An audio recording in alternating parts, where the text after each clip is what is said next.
maraim-baovao fiomboanam-bavaka anomboana ny tontolo andro miaraka amin'ny tompo isan'andro amin'ny enora sasany maraina ao amin'ny FJKM misotro fitiavana.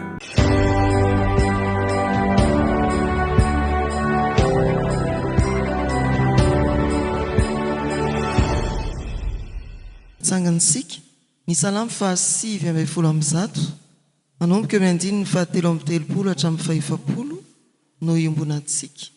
Salamo fa 8:100 7:30 hatramin'ny 70 mitsangana riavana. Hoy ny mpanao salamo: Jehova, toroy ny lalany didinao aho dia ho tandremako hatramin'ny faran'izany. Omeo fahalalana aho mba hitandrina ny lalanao, eny hitandrina azy amin'ny foko rehetra aho. Ampandihanao amin'ny lalany didinao aho, fa izany no sitrako. Amporisio ny foko ho amin'ny teny vavolombelonao, fa tsy ho amin'ny fieremany.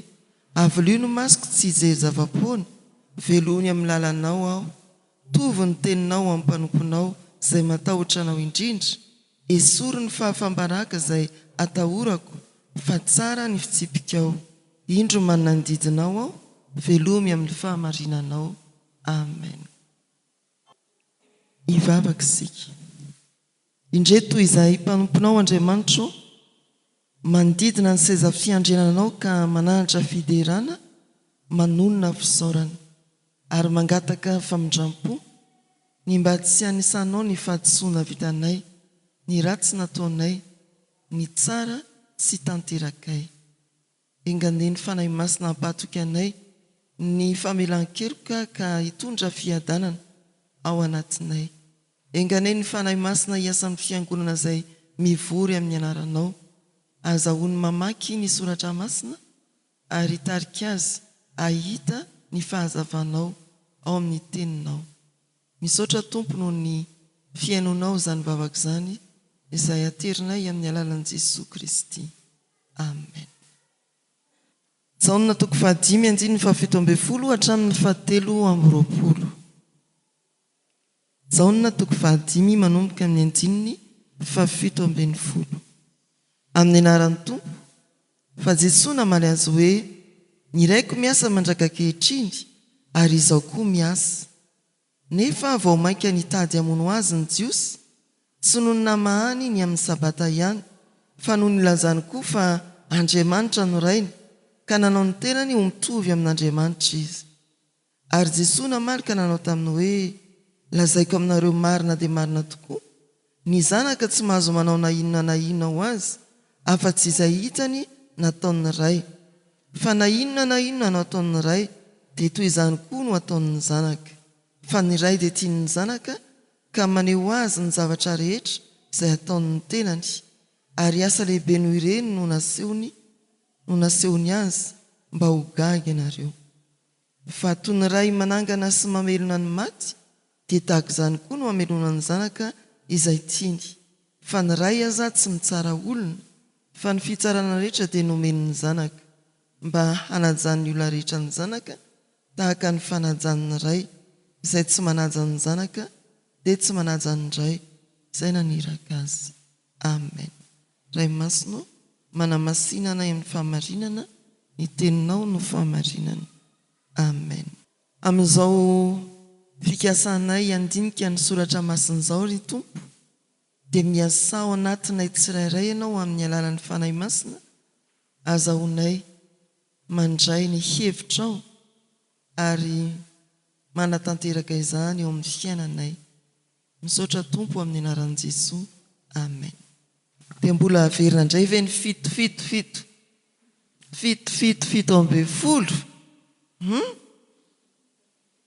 ny famantarana 7, ny izao 7, ny Jaona 5:7 misy vavaka nataon'i Jesosy ho an'ny tenany, ho an'ny mpianatra ary ho an'ny mpino izay anaraka eo amin'ny tantaran'ny fiangonana. Inona ny loha hevitry ny perikôpa manomboka an'io? Miasa ao amin'ny mpino ny fanahy masina. Fetin'ny asa moa androany, sa fetin'ny mpiasa, sa fetin'ny asa, sa le izy zany arakaraka ny tsy esana no mahavitsy ny olona. nefa tokony ifanoatra n'izany androtsesana androany dia andao fa tsy misy lera vonjena fa andaotsika mba hiarake velantsika any iny miasa ao ampino ny fanahy masiny datsika eo amin'ny taratasy malonatsika tsy resaka n'le fitofito sy ny ankapoben'ny jaune tsika bokin'ny jaune fa novaikitsika kely ny endrika androany raha lazaina hoe miasa ao ampino ny fanahy masina misy tantara ohatra anankiray ao lehilahy anankiray izay nividy fitaovana an-dakozia tena feno mihitsy ny fanantenana mitondra n'le fitaovana hody le fanapotserana voankazo ireny misy manana an'ireny atao aminareo dia no nitonga tany an-trano izy inona ny zavatra nitranga tsy mandeha fa ahoana koa ary ty satezitra be nety miverina tany amin'ny mpivarotra le tany amin'ny mivarotra ny vidianany azy ilay fitaovana ty fa tsy mandeha ny fitaovanareo tsara taray fa tsy mandeha ilay mpivarotra fa ahoana mihitsy fa efa ity fampiananan-droany ity zany mba hifangaro kely teny frantsay fa efa mibranchena tao amin'ny courant ve aloha ay ve mila courant dia ohatran'izany ny kristiana ny mpino manana baiboly izy misy fiangonana fa maninona tsy branché amin'ny fanahy masina dia maninona tsy mandeha tsy miasa ho amin'ny tompo ny fanahy masina ity mofinaina manoloana antsika ity izay misantatra ny perikopa volana me njara mofinaina volana me tsy fantatro raha nanaraka ny vaky teny tsara ianareo na tsy efa taitra tsara ve reto mpamonjy maraim-baovao reto misy resaka fanahy masina avy ao ry havana ka maninona ny io ny apetrapetraka voalohany io manahiran'olona mihitsy re sekoly alahady inona ny zavatra ambaran'ny soratra masinao ny fifandraisan'Andriamanitra sy Jesosy Kristy zanany ary amin'ny asa indrindra raha vakitsika ilay izy dia toy ny milaza hoe miasa ao amin'i Jesosy Kristy Andriamanitra na mampiasa any Jesosy Kristy Andriamanitra ny asa anirandray ahy no ataoko hoy Jesosy Kristy fa rehefa maka ny filazantsara araka ny jaune isika raha misy filazantsara mampianatra indrindra ny amin'ny atao hoe trinité dia ny filazantsara araka ny jaune ny fifandraisan'Andriamanitra ray zanaka ary fanahy masina raha vakitsika manontolo zany ny filazantsara araka ny jaune dia hitsika fa tsy misaraka velively ny Andriamanitra ray ny Andriamanitra zanaka ny Andriamanitra fanahy masina ataontsika mitohitohy ihany rehefa avy eo moa ovakitsika hoe ahoana hoy ny filazantsara araka ny jaune momba ny fanahy masina dia rehefa vakitsika mitohy ihany io dia tafaverina isika hoe ay tsy afaka ao anatin'ny fanambarana na ny soratra napetraka jaune fifandraisan'ireo telo ireo ray zanaka fanahy masina ao zany sika ny tena mahita raha ny filazantsara ny fampiarana atao hoe trinité eto amin'ity anjara mofinainantsika ity dia voalaza mazava fa ny asa ataon'Andriamanitra dia hampanaovina ny Jesosy ary efa mamaky sika na ao amin'ny filazantsara araka ny jaune mitohy amin'ny asan'ny apôstôly dia tanterahan'ny fiangonana koa zany tsy amin'ny alalan'i Jesosy fa amin'ny alalan'ny fanahy masina ny fanahy masina izay nirahan'Andriamanitra tao amin'i Jesosy Kristy mba homba hampahery hiteraka homba hampahery sy hitahiry ny fiangonana zany tena hoe fampianaram-ponoana sokisokilo ao anatin'ny baiboly zany hoe tena lalina fa tsy hitanao mivaingana eo dia izay zany no hidirantsika amin'ity anjara mofinainantsika ity aiza ho aiza ny tokotanin'izao soratra masina izao natoko fahadimy dia mitantara ny famantarana anankiray izay nataony Jesosy ny amin'ny nanasitranany ilay lehilahy narary 7 taona andro sabaty izay andro izay efa tezitra taminy ny jiosy fa tsy vitan'izay ihany ho ny soratra masina fa ny teny koa izy hoe zanak'Andriamanitra ary manahaka andrainy tena fitenenandratsy an'Andriamanitra zany vao maika tezitra ny jiosy fa ny navalin' Jesosy dia izao manomboka amin'ny andininy 7:10 zao. Amin'ny anaran'ny Tompo Jesosy namaly azy hoe ny raiko miasa mandraka ankehitriny ary izaho koa miasa. Dia hitantsika teo ny tohin'ny vakiteny. Ambarany Jesosy raha mamaly ny fanakiana nataon'ny fariseo noho ny amin'ny andro sabata nanasitranana izy hoe miasa mandraka ankehitriny Andriamanitra, izaho koa miasa, tsy afaka mijanonjanona. Dia toraka izany ihany ny fanahy masina dia miasa tsy mijanona, maray tsy hariva, andro aman'alina ao amintsika. Hoy ny mpanao salamo manao hoe na amin'ny alina aza dia manana trano foko. Io fanahy masina miasa tsy mijanona ao anatin'ny mpino. Tadidio fa ao amin'ny Baiboly misy fanahy anankiray hafa. Maninona? Miasa any anatin'ny olona. Raha ny Genesis 1 dia niditra tao amin'ny menarany izy. Ireo no voalaza ao amin'ny soratra masina. Ny fanahy masina izay ahidin'ny Tompo ao amin'ny mpino amin'ny fotoanan'ny batisa anombohan'izany. Ny fanahy Satana izay miditra ao anatin'ny olombelona ary mampiasa azy koa. Izay resahana eto zany sy voizana amin'ny volana medy ny hoe miasa ao ampino ny fanahy masina. Ty perikopy ty araka ny voalaza teo dia milaza fa miasa tsy ankijanona Andriamanitra, miasa ao amin'i Jesosy Kristy ary araka ny fitariana dia miasa ao anatintsika amin'ny alalan'ny fanahy masina mandraka ankehitriny, mandraka hariva, andro aman'alina, maray tsy hariva ny fanahy masina. Hijery vetivety ny hoe ahoana ho ny filazantsara araka ny Jaona ny amin'ny fanahy masina. Be dia be ny fampianaran'ny Jaona momba ny fanahy masina. Fanaka vitsivitsy sika manomboka ao amin'ny Jaona 1:7, ny ao amin'ny Jaona 4:11, ny any amin'ny Jaona 4:9. Ao amin'ny Jaona 4:7 resaky Jesosy tamin'ny Nikodemosy, ilay milazany hoe raha tsy ateraka indray ny olona tsy mahazo mahita ny fanjakan'Andriamanitra. Dia manohy izy hoe ateraka ny rano sy ny fanahy F lehibe. Ny fanahy masina zany eo amin'ity Jaona 4:7 ity dia miteraka fahateraham-baovao. Raha miteny hoe fahateraham-baovao dia fiainana vaovao. Izay eo amin'ny Jaona 4:7 dia mampianatra an'izany ny filazantsara. Ny fanahy masina manome fahateraham-baovao, manome fiainana vaovao, manome fo vaovao. Eo ambany eo misy hoe tsy tia olona ty ve ilay olona tezidavy fa rehefa miasa ny fanahy masina dia lasa olona vaovao ilay olona, lasa falifaly lalandava ny miaraka mitompo. Tena hoe miova tsy hoe tezitra vao miratra ny masoandro, tezitra letika koa ny masoandro, mbola tezitra ihany nefa hoe azatratratra ny masoandro miletika ny fahatezerana.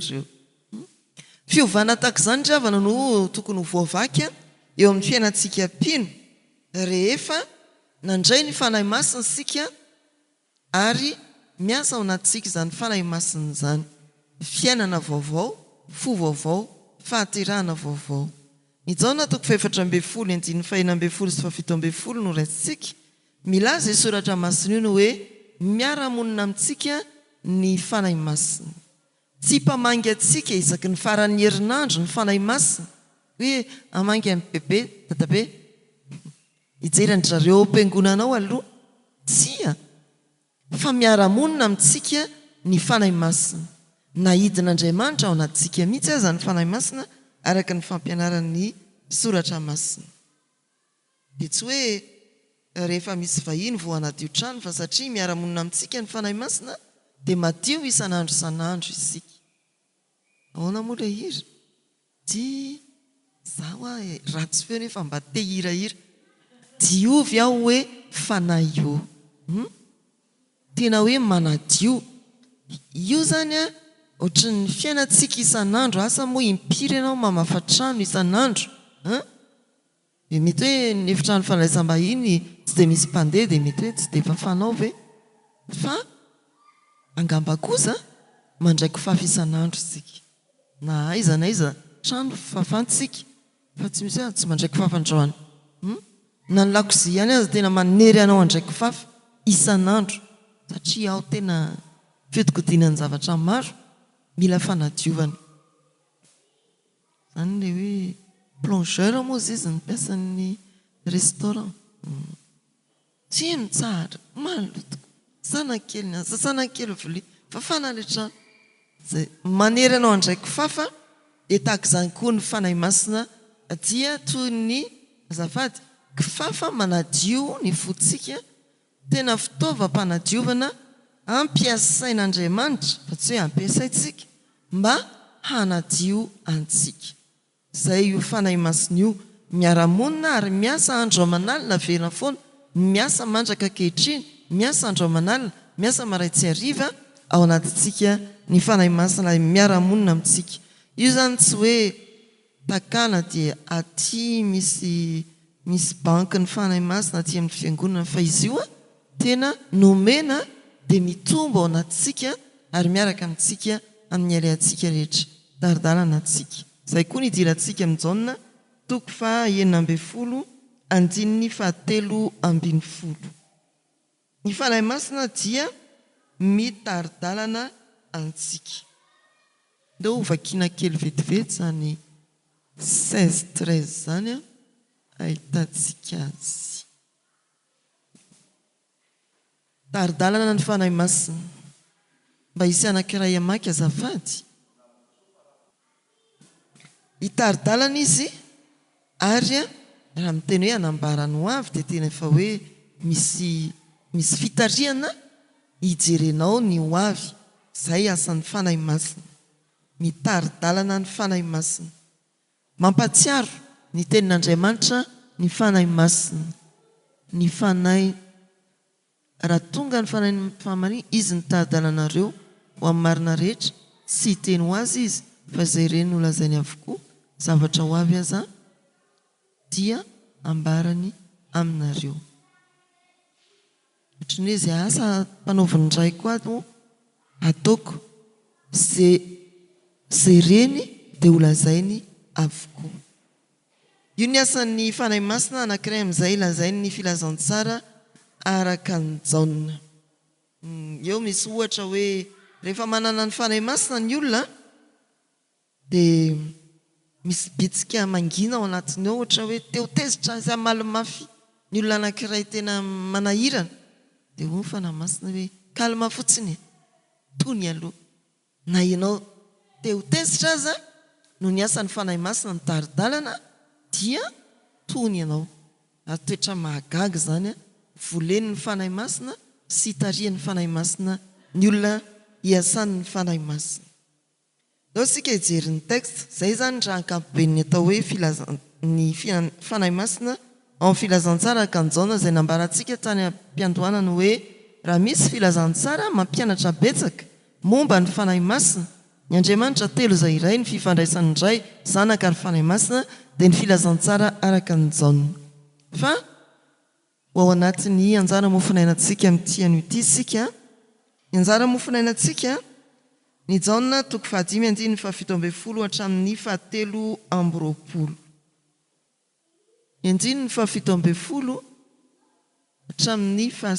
7:20. Ny anaran'ny Tompo fa Jesosy namaly azy hoe ny raiko miasa mandraka ankehitriny ary izaho koa miasa nefa vao maika nitady hamono azy ny Jiosy, tsy noho ny namahany amin'ny sabata ihany fa noho ny ilazany koa fa Andriamanitra no rainy ka manao ny tenany mitovy amin'Andriamanitra izy.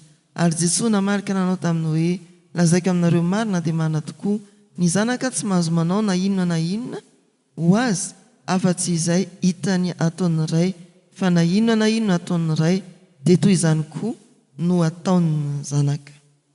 Zanaka tsy mahazo manao na inona afa-tsy izay hitany ataon'ny ray. ampifanoizana amin'ny 16 tao tsy mahazo manao na inona na inona afa-tsy izay hitarihan'ny fanahy masina. Tsy mahazo manao na inona na inona afa-tsy izay izay reny dia lazainy avokoa ilay asan'ny fanahy masina zany. Tsy mahazo manao na inona na inona koa ny fanahy masina ny tenina inona na inona afa-tsy izay reny. Raha ny Jaona 20 Andinin'ny 7:70. Jereo fiainam-piangonana sika mampimekely ny eo ambany eo no hoe misy fiangonana tena be fihetsiketsehana mihitsy. Micro re zao, fivoriana re zao, sono re zao, inona koa? Fombafomba re zao, tenue re zao, mandritry ny taona miova tenue 3. Fa inona? Ohatran'ilay fitaovana vidin'ilay ramose tariam-piantohana. Tsy branché dia sasapoana. Lany foana ny vola hividianana tenue. Reraka foana manao ezaka sono fa mbola matory ny mpiangona.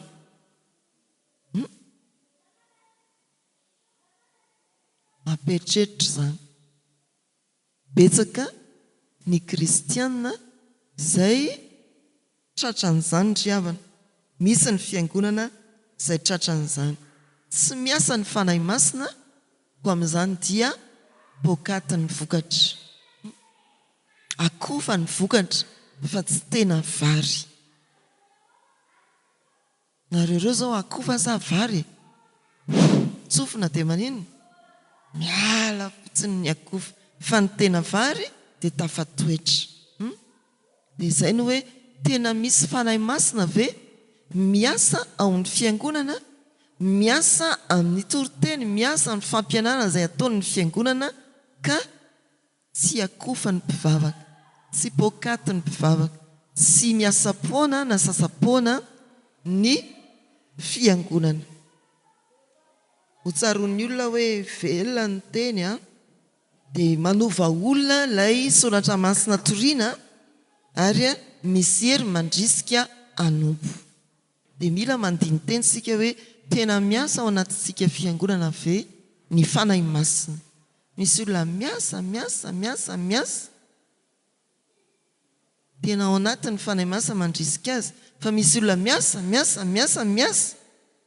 fa te hifankahita amin'ny namany fotsiny. Malahelo be an'ilay mpiara-miasa raha vao tsy tonga. Zaho tsy maintsy tonga andranika.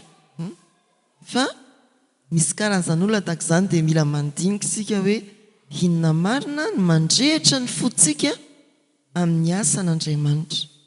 Inona marina no manafana ny fotsika amin'ny asan'Andriamanitra.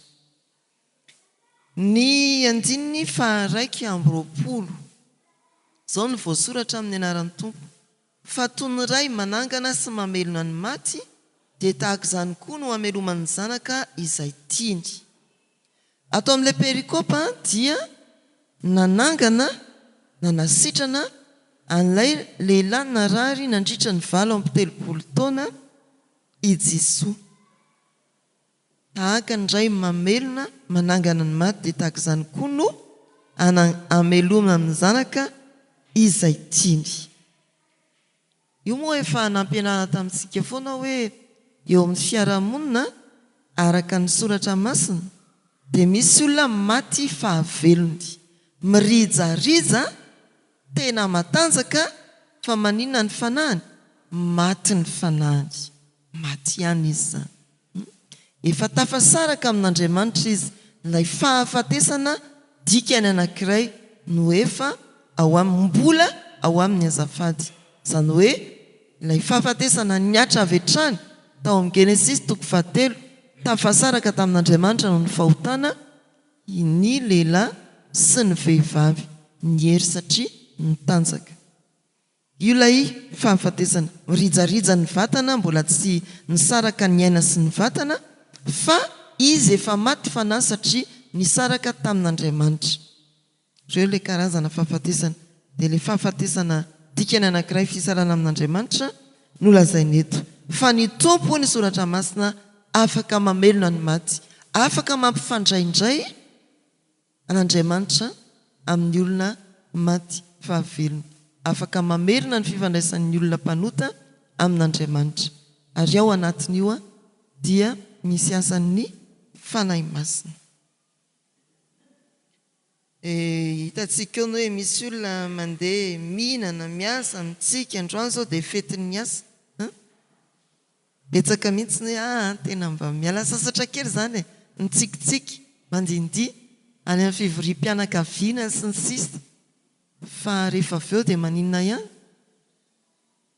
Reraka. Verina indray ny ankiviana hiasa amin'ny latsinainy. Verina indray ny fahasorenana ao anatin'ny birao anankiray dia zara raha samy manao izay ataony eo fotsiny fa efa tsy mety intsony ny rivotra. Efa fanahy manepotra ny eo dia miverina indray zany. Fa rehefa manana fanahy masina isika, iny mamelona antsika, manome anantsika, manome fifaliana ho antsika. Na ahoana manahoana manodidina dia manana an'izay vokatry ny fanahy masina izay isika. Dia manome ohatra eo ny hoe misy telefona tena hoe hika farany, inona zany? iPhone 14 sa 17 lafo be, tena mahavita ny rehetrarehetra. Misy olona moa dia hoe mivoaka indray zao n'izao dia alefy ity dia vidiana indray le hika farany. Izany no fanaon'ny olona indrindra ireo tanora izay mampiasa fatratra nytony fitaovany itony na amin'ny fianarana ny asa izay ataony mila fikarohana, dia manjary miraikiraiky be izy raha vao tsy manaraka an'ilay hika farany dia atao zany.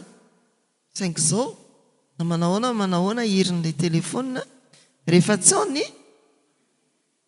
crédit eo ihany, fa rehefa tsy chargé ny batterie dia tsisy dikany io, tsisy vidin'ilay telefona. Verina amin'ilay tany aloha ihany no hoe tena ilaina mihitsy sika mameno ny fo sy ny fiainantsika, ny fanahintsika, ny fanahy masina. Amin'ny alalan'ny inona zany? Any amin'ny fampiaranany misy hoe vavaka ny baiboly, famakiana baiboly, fibebany indrindra fa ny fanahy masina tsy mipetrapetraka fotsiny ao anaty, tsy mifangaro amin'ny fanahy hafa.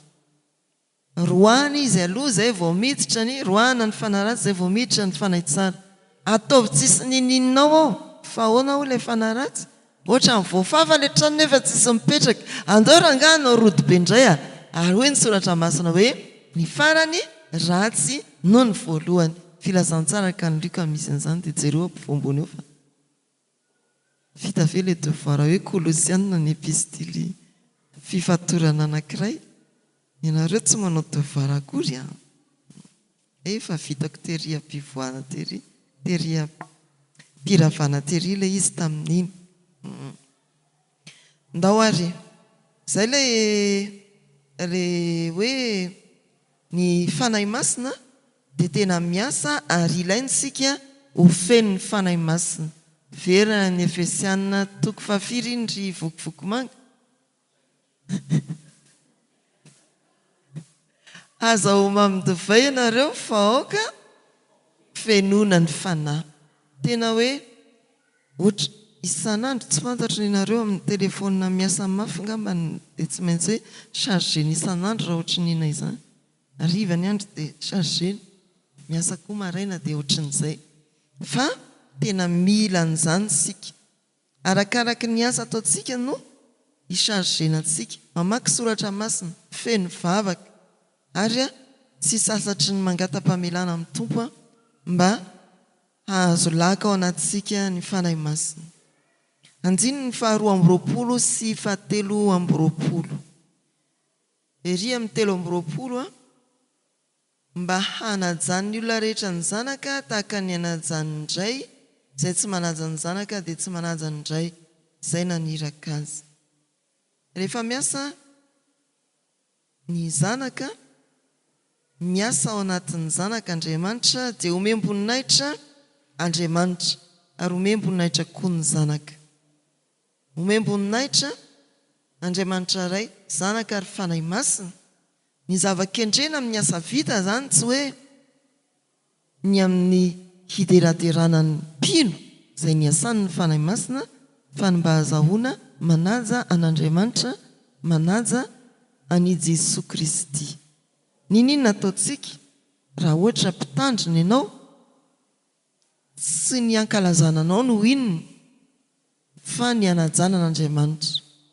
Raha mpiakatsehitra ianao amin'ny fitoriana ny filazantsara, ahira na tantaran-tsehatra ohatry ny fosan'ny vokovoko sakalady manomana tantara.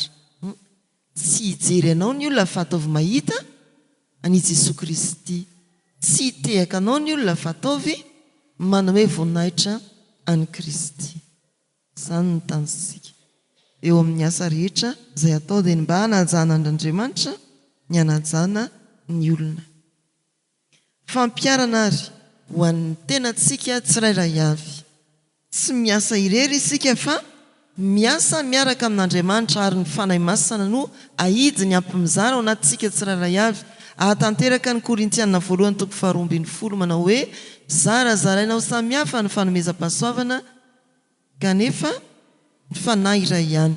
Zarazaraina samihafa ny fanompoana fa ny tompo iray ihany. Avelao hiasa raiso ny fanahy masina, avelao hiasa ao anatinao ny fanahy masina. Dia io no mampahery anao hiasa. Zakaria 4:4-5 dia manao hoe tsy amikery na mifatanjana fa mifanehoana ny fanahy amin'ny fanahiko. Izay momba ny tenantsika manokana, tsy hoe tsy ilaina ny fianarana na ny traikefa na ny talenta na ny mari-pahaizana, tena tsara ary ampirisihana, fa tsy efa nahinana ina tahaka n'ilay fitaovana ny vidiana miverina ihany, na ny telefona na ny mixeur isika raha tsy branché amin'ny fanahy masina. Na manahoana fahatsarany mombanao, talentanao, traikefanao, fianarana vitanao, raha tsy eo ny fanahy masina dia tsy averina akofa pokaty sasapoana isika raha miasa. Eo amin'ny fanovozana ny fanahy masina izay efa nilazaina teo, ahoana ny ahafahantsika mamela ny fanahy masina hiasa ao anatintsika? Dia ny famakiana ny Baiboly, ny vavaka, fibebahana, ny fankatoavana ny sitrapon'Andriamanitra. Ao amin'io ampahany io dia misy hoe fiarahamonina moa zao dia maninona daholo ny akamaroan'ny olona, tapitsofiny, tsy te andre afa-izay tiany ho hainoana ny dikan'iny, tsy te andre ny feon'ny fiarahamonina na klakson ary tsy tiany ho haino satria mandreberebe ny fiainana, fa izay tiany hainoana ihany. Indraindray dia teny amin'ny zanak'Andriamanitra hoe mba hinoko ny ao anatin'ny écouteranao, izy manetsy ny sofiny iny, mba inona re? TikTok ve? Iraniza? Kabariniza? Tahaka izany ry havana. Misy olona te hiaina araka an'Andriamanitra fa tsy miaino an'Andriamanitra, tsy te hiaino an'Andriamanitra. Dia ataovy lesona mihitsy ny hoe tena miaino an'Andriamanitra ve ianao io e? Sa efa zavatra hafa mibahana ny sofinao, ny fandrenesanao, ny etaetanao, zavatra tianao henoany, zavatra manahoana. Tena ilaina ry havana ny miaino manodidina anao, fiarahamonina iny. Fa misy olona zany any an-trano izy efa midy aman-trano, eny an-dalana izy mbola manidy ny tenany amin'ny écouteur koa. Raha azo nitapenana angamba ny maso io dia nitapenany, tsy te hitan'ny fahorian'ny olona mitsindroka zordira, tsy te andre ny feon'ny mitaraina. Raha azo nitapenana ny masony dia nitapenana, efa mitapina raha teo moa satria hodiana tsitiriny. Fa ho an'ny olona, ho antsika manana ny fanahin'Andriamanitra, enoy Andriamanitra, enoy ny fiarahamonina, jereo Andriamanitra, isika koa ny mason'ny Kristy mijery manodidina. Izay ilay asan'ny fanahy ao anatintsika. Tovoza ny fanahy masina amin'ny alalan'ireo fianam-panareo ny vavaka, ny Baiboly, fibebahana ary ny fandalana ny sitrapon'Andriamanitra, enoy Andriamanitra. Ny fampiarana fahatelo asandrato i Kristy eo amin'ny fiainantsika.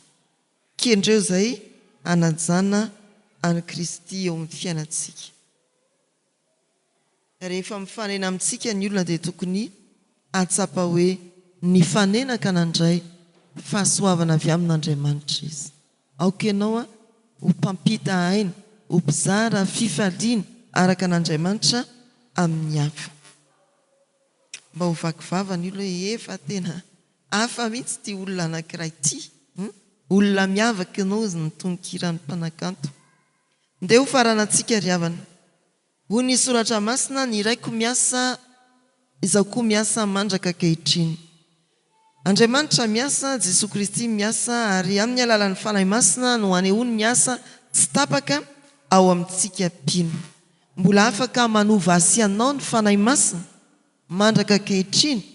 Mbola afaka manasitrana ny fiereny anaty ny fanahy masina, vokatry ny lefina natsatoky ny hafa tao am-ponao, vokatry ny zavatra rehetra manery ianao manodidina, mbola miasa ny fanahy masina. Tokony atoky an'izany isika. Angatao raha tsy tsapanao, Tompo mangataka mba iasan'ny fanahinao masina manomboka izao. Dia ho hitanao mivokatra vavaka fohy sady tsotra tahaka izany. Mamela ny fanahy masina tena hiasa ao anatintsika ve isika? Kristianina miasa tsy miaraka amin'ny fanahy masina dia ilay reraka. Tena hoe riny izy fa reraka farany ohatran'ny telefona izay tsy nisy fahana intsony. Niena farany ny emotra farany tsy hita intsony. Petrapetraka any izy. Fa ny asan'ny fanahy masina kosa dia fitaovana ampiasain'Andriamanitra isan'andro. Ny olona iasan'ny fanahy masina, ny mpino iasan'ny fanahy masina dia manjary fitaovana ampiasain'Andriamanitra isan'andro. Tahaka ny fiday eny am-pelantanany maro. Tena miasa isan'andro ty. Raha very ianao dia ohatry ny olona very telefona ve zany Andriamanitra raha very ianao? Lasa nakaizy to lasa nikisaka ny amin'ny maizina fa tsy eto amin'ny mazava intsony. Malahelo mipepipepi mihitsy Andriamanitra hitady ianao. Fanoharana zany ry havana. Isika dia toy ny finday ampiasain'ny olo isan'andro eo anatrehan'Andriamanitra. Rehefa feno ny fanahy masina, miasa isan'andro ho an'ny fanjakan'Andriamanitra araka ny talenta izay omen'Andriamanitra antsika isika. Hoy ny Galatiana 5 mora tadidy 9:20 manao hoe raha velo ny fanahy isika dia aoka andeha araka ny fanahy. Izay ry havana ny fiaonantsika tamin'ity ray mety. Misaotra ny tompo isika fa miasa isan'andro sy mandrakariva ao anatintsika ny fanahy masina ary mankasitraka anareo koa nanao zava-dehibe ity fandaharam-potoana ity. Ny sampaty dia mandeha androany mitsangatsangana ny mpampianatra sekoly alady, ny komity ao anivon'ny sekoly alady dia manao fisintonana fiofanana. Raharosoan'izany rehetra izany misaotra ny fifoazana, ny KTZ ary ny VFL tonga tamin'izao fotoana izao. Tompo misaotra fa miasa isan'andro ary mandrakariva, mandraka ankehitriny ianao amin'izao fotoana ny fiangonana izao. Dia amin'ny alalan'ny fanahy masina no anehonao ny asanao sy ny herinao mahagaga. Mbola manova olona ianao, mbola manasitrana olona ianao, mbola mampahery mpanomponao maro ianao anatin'ny fahalatsana sy ny fahakiviana samihafa no ny ady hatrehana amin'ny fijoroana ao vavolombelonao. Afaka matoky ianao izahay, ary raha hiala amin'izao toerana izao dia fantatray fa tsy esorina ao anatinay ny fanahinao masina.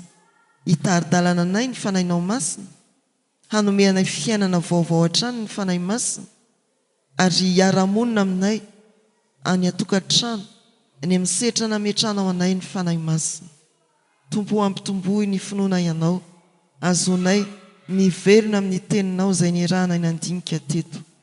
Ho fanajananao ny fisiana eny amin'ny fiarahamonina, ho fizarana ny herinao sy ny fitiavanao, ny fijoroanay amin'ny andraikitra sy ny asa samihafa. Fa mangataka koa izahay mba ho vanginao ny fitahiana isan'andro mandrakariva amin'ny ezaka izay ataonay tompo dia fantatray fa tsy mijery anay fotsiny ianao. Petraka eo am-pelantananao ny fiainanay tsiraray avy ara-panahy, ny amin'ny vondrona fototra laika, ny amin'ny sampana tanora kristianina zandrina, ny amin'ny sampana fifoazana sy ny seha-pitaizana ampifity amin'ireo rehetrareo tompo dia horeno mafy ny finoana ary ataovy mahavitrika amin'ny asa homban'ny fanainao masina izahay.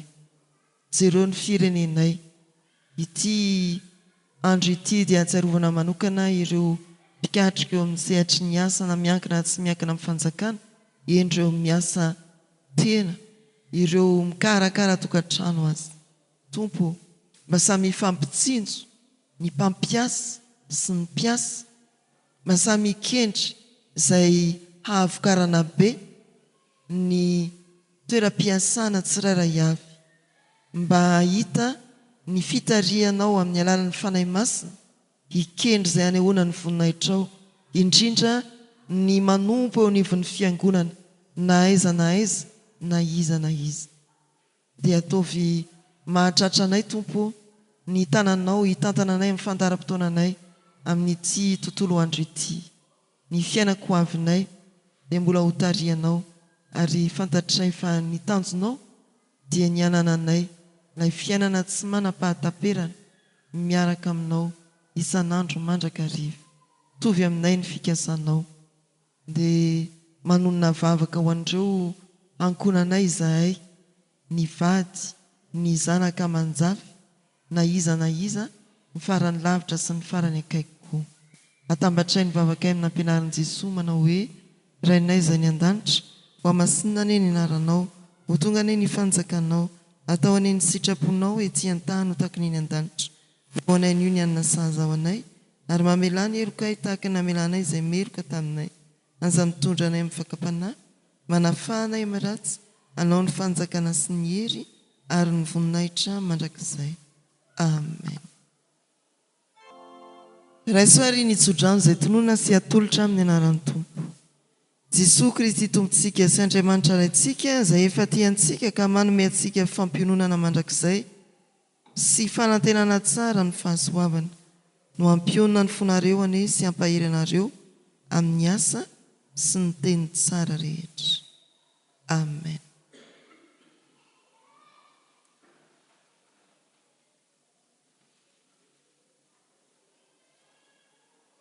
Ho an'Andriamanitra irery ihany ane ny voninahitra, amin'ny anaran'ny Ray sy ny Zanaka ary